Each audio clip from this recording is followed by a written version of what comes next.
Alistair Gunn, you're standing in the seat of Staple Tie here for the Conservatives. Why do you want to be the local councillor here?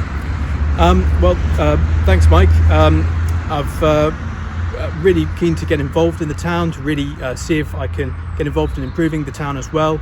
I've been motivated by meeting some of the Conservative councillors that we've got here, and also Rob Halfon as well, who I'm a huge fan of as the local MP. I want to be part of that team to drive Harlow forwards and make some really big improvements, and also to see if I can deliver some improvements here in Staple Tie as well. Does it need improvements?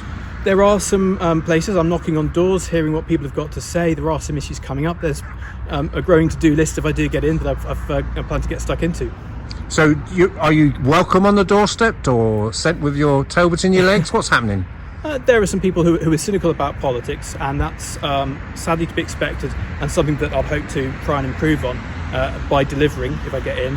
Mostly I'm finding people extremely welcoming, in many cases really keen to talk, to tell me what they want to see for Harlow and for Staple Tie on their estate, what they think needs fixing, and give me some issues that if I get in I can hopefully get to work on.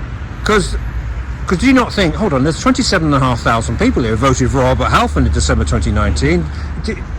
How can you get those votes, those people, to vote for you as a Conservative candidate stroke councillor? Well, there's a few things to say there. One is that I think we as a party are setting out a set of really quite positive plans, a good vision for the town. 76 million to regenerate the town centre, which does come up on the doorstep. People are disappointed with the way it's gone. There's more police. People do want to feel a bit more secure, I think. So there are some plans that I think are resonating. And of course, see if we can't sort out the council tax as well at a difficult time for many families. Do you look at that town centre and think this needs a hurry up? Sadly, I'm not even sure.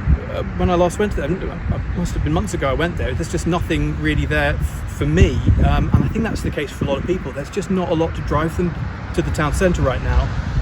So that speaks volumes. People should be engaged with their town centre. There should be things for them to do there, and frankly right now that just isn't the case for a lot of people, and they feel that lack of having a town centre they can be proud of and visit regularly. So there's a huge improvement that really needs to happen there, I think. The Labour campaign is very much based on maybe a number of issues, but the key one that I seem to be hearing is about potholes. Yes. How do you feel about that?